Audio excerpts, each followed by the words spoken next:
Whenever I travel, I carry a little metal box of Altoid mints because after a 4-hour, 7 a.m. flight, everyone has bad breath.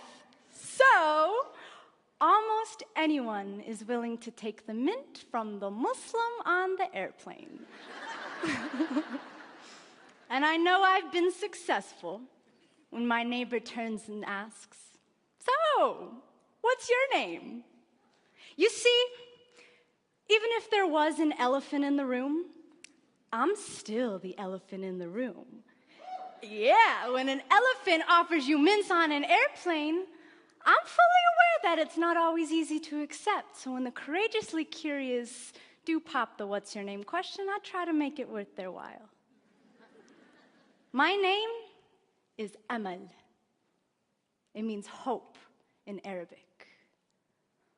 Most days, my name is waitress at my family's Damascus restaurant, full-time university student, and then some, pre-law, world traveler, 11 countries. My name is I've performed poetry in 8 of those countries. International spoken word poet, unapologetic Muslim woman, Syrian American hijabi activist, social justice advocate. My name is writer, teacher, Colorado born, mile high baby.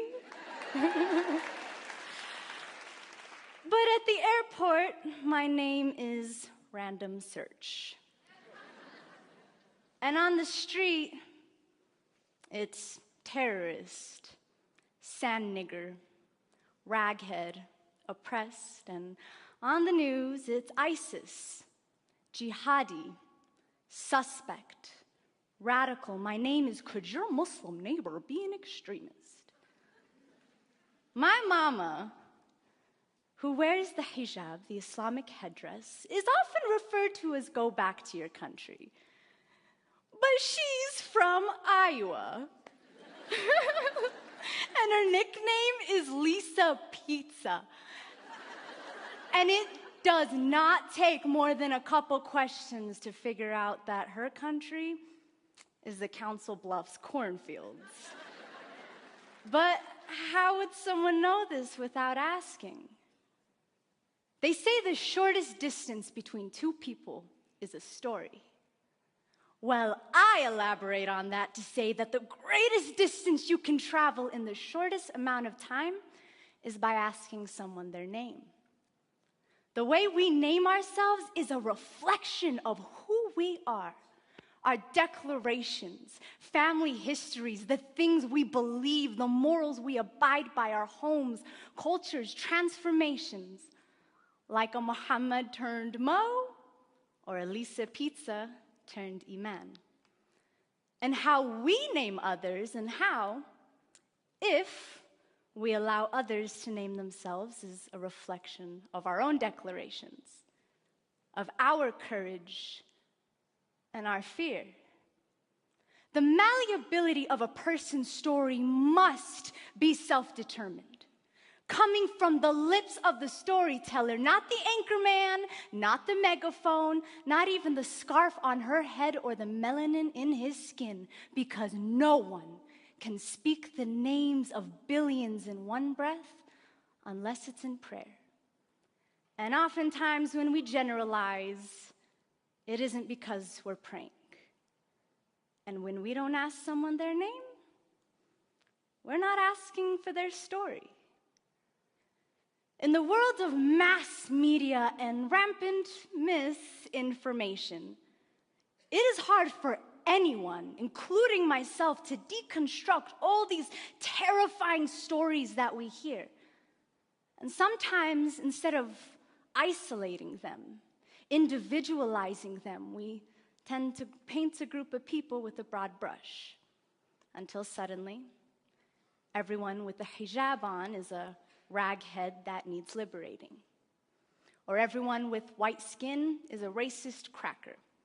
Or everyone with black skin is a fatherless nigger. Or everybody who looks like my father is gonna blow up the airplane. Or if the killer had a light complexion, he's just a mentally fragile lone wolf. And we come to this point where we feel like we don't even need to ask people their names because we already gave it to them. In Europe right now, a monumental name change is taking place that has completely transformed a humanitarian responsibility. Countries are deporting refugees.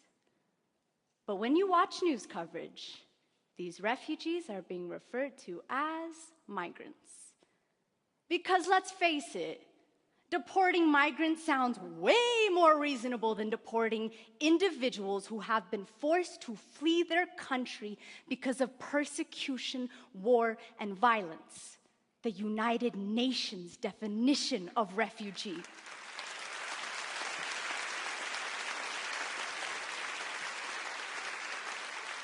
And in naming these people this way, we've attributed to them a choice instead of a circumstance, some economic gain instead of a desperation to flee a war zone. These little ones are refugees, not migrants. I took this photo last year at a refugee camp on the Syrian-Turkish border, and contrary to popular belief, they aren't poisons. They're not here to steal our democracy or to take over our neighborhoods. They're people, families who wish that they could go home, but have had to make that home somewhere else. And we've come to this point where the word migrant essentially means piles of brown, foreign-speaking people. And we end up forgetting there was a point where some people would have considered those who looked like this to be migrants as well. Right, though?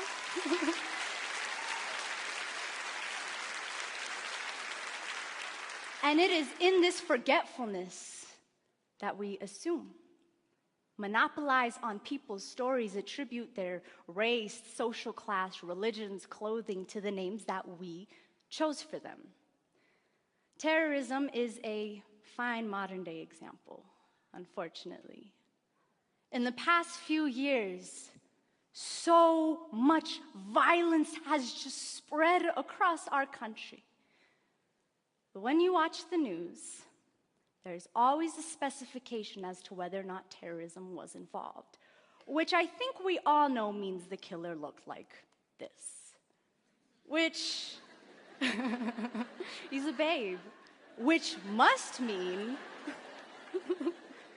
that the killer, of course, pledges his allegiance to this, right? But correct me if I'm wrong, news coverage does in fact tend to be a little different when the terrorist looks like this.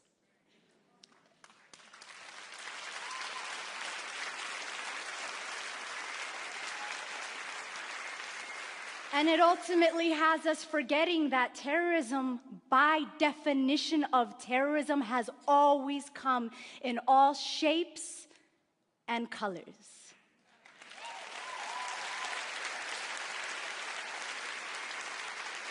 And what happens when we confine certain names with certain depictions, wrongfully excluding some and including others? We end up caging masses of people under a name that says dangerous, even if they're nowhere near it. Like when we say thug instead of 17-year-old black child. When we say alien instead of immigrant. When we say lazy poor people instead of unequal wealth distribution. When we say bomb instead of clock.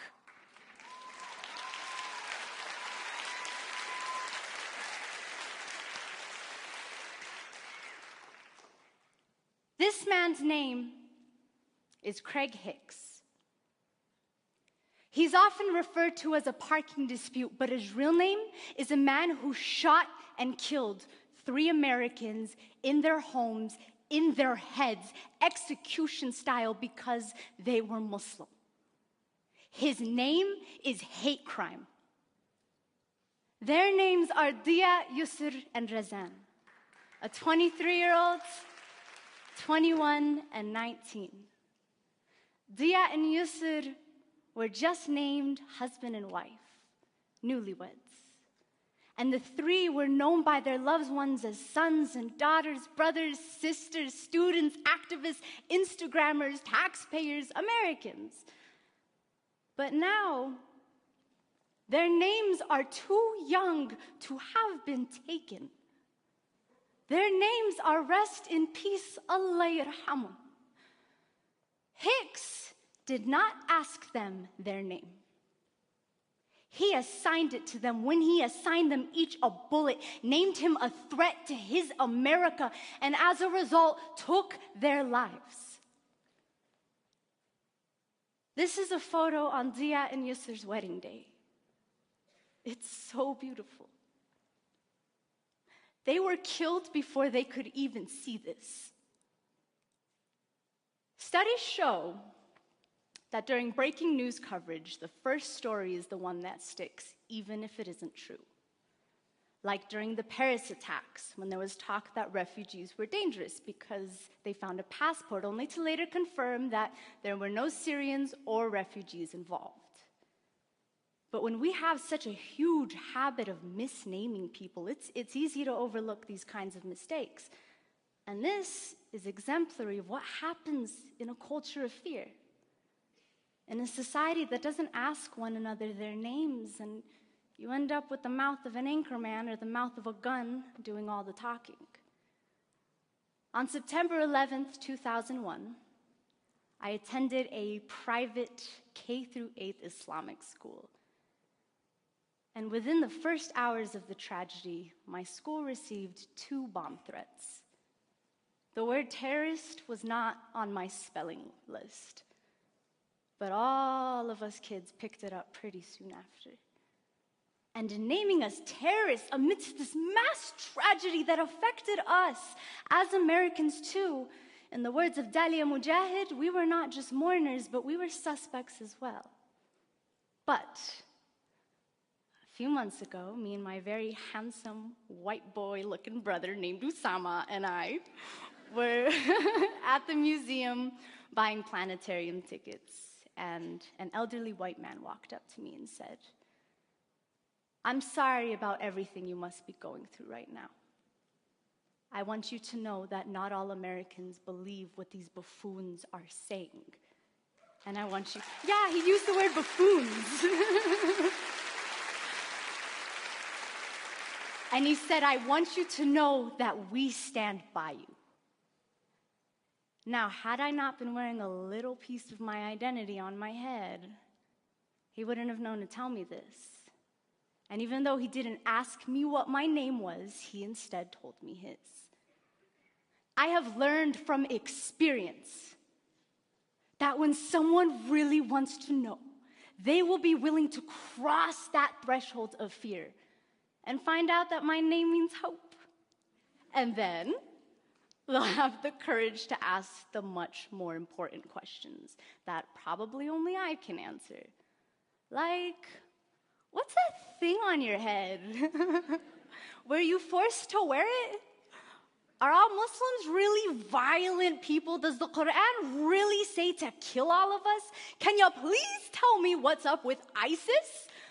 And these questions, though seemingly uncomfortable, are how I know that I have been humanized, and are how the courageously curious know that really, I'm only as scary as the silence fear festers in.